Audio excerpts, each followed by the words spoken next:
प्रश्न संख्या 1 doctor Kalanidhi Veeraswamy. Sir.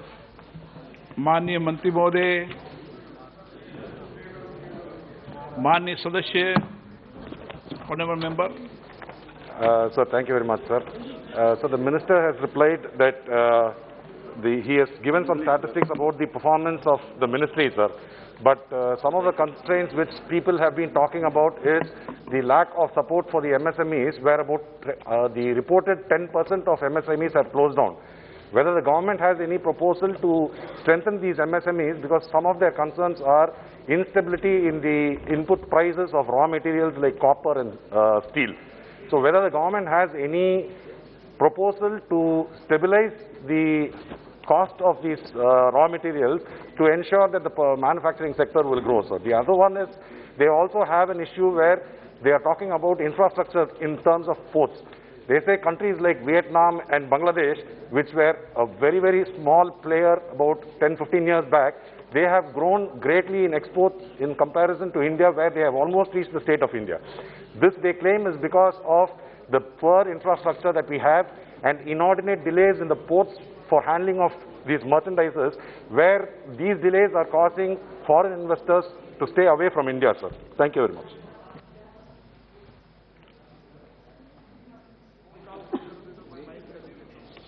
Sir, Make in India program was launched on 25th September 2014 to facilitate investment, innovations, to create world-class infrastructure and make India a hub for manufacturing, design and innovation.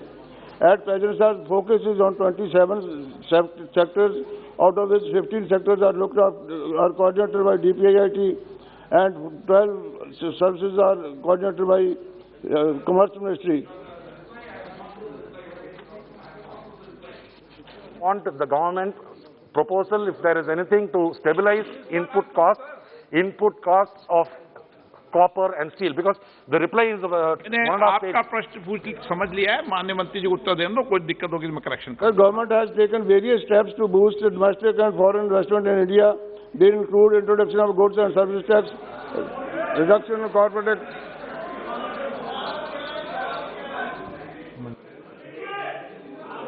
मंत्री जी को पूरा बोलने दे पहले।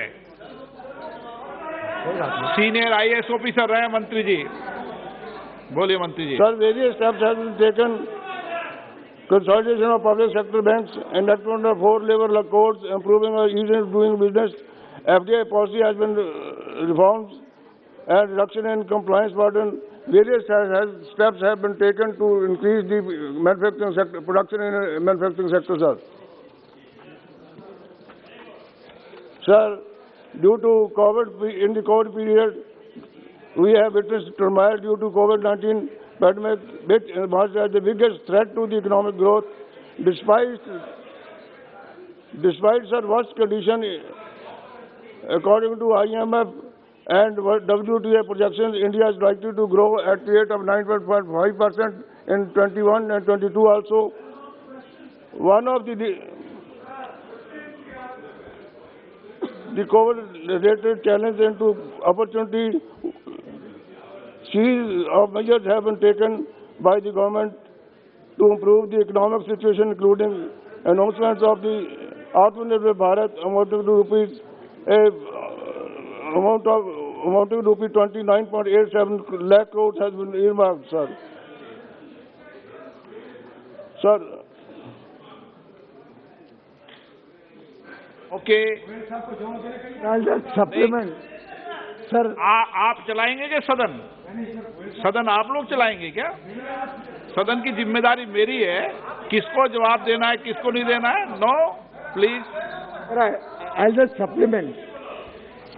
In addition to what my colleague has just said, and to be more specific to the point that you have raised, I think the MSME sector is one sector on which this government has been very focused all through its tenure. In the worst period of COVID also, we made sure that there was adequate liquidity, credit was provided to the MSMEs as they came out of the distress, and the demand stimulus came in from the government. We've seen most MSME sectors come back into shape.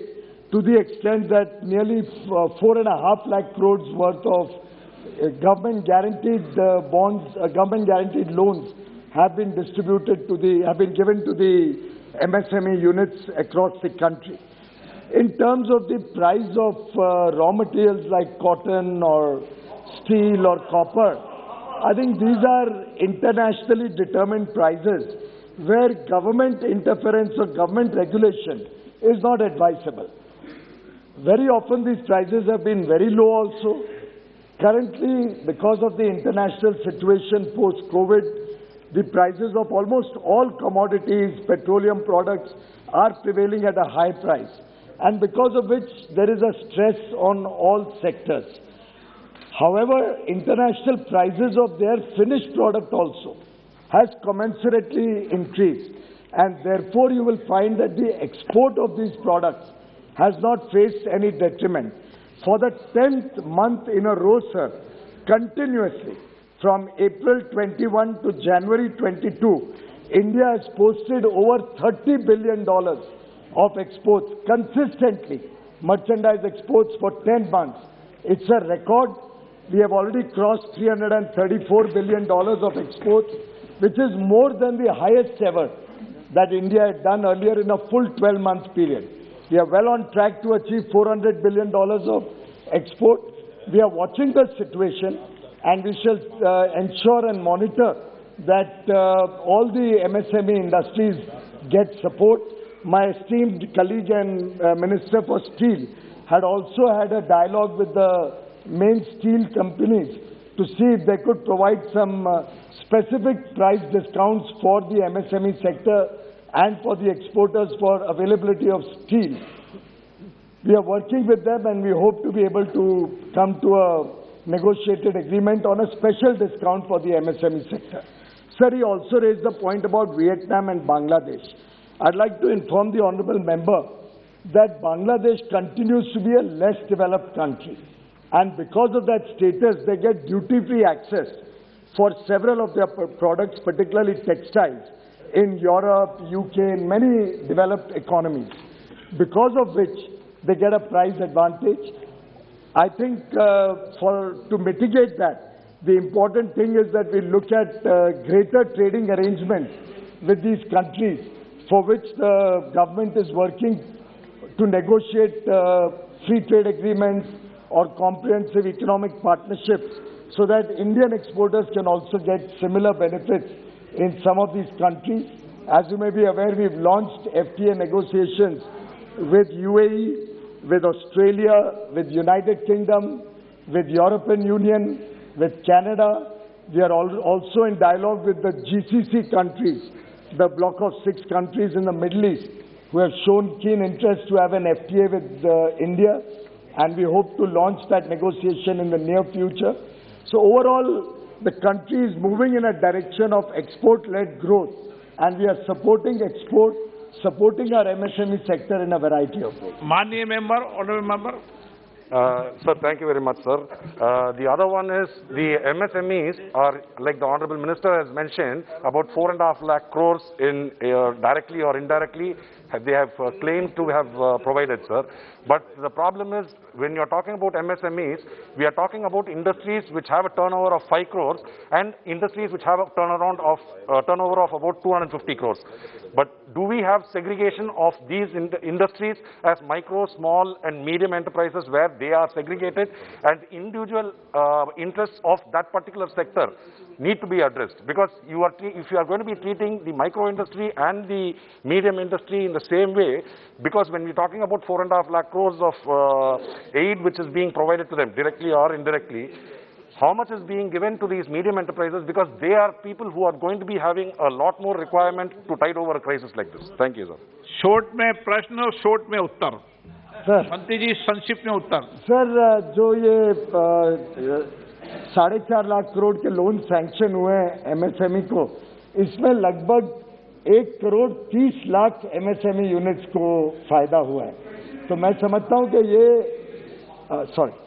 the 4,50,000 crores of loans were given to MSMEs comprising 13 million MSMEs. 1 crore 30 lakh MSMEs were given the benefit of this government guaranteed loans. And therefore, I think a very large number of micro and small units have also received this benefit. The definitions of MSME have undergone some revisions, more with the intention to support them to grow bigger, because the earlier definitions were very constrictive and were not encouraging people to grow larger. I think the effort that all of us are trying to do is to encourage our small entrepreneurs also to grow in life, and with that intention, MSME is looked at as a holistic sector.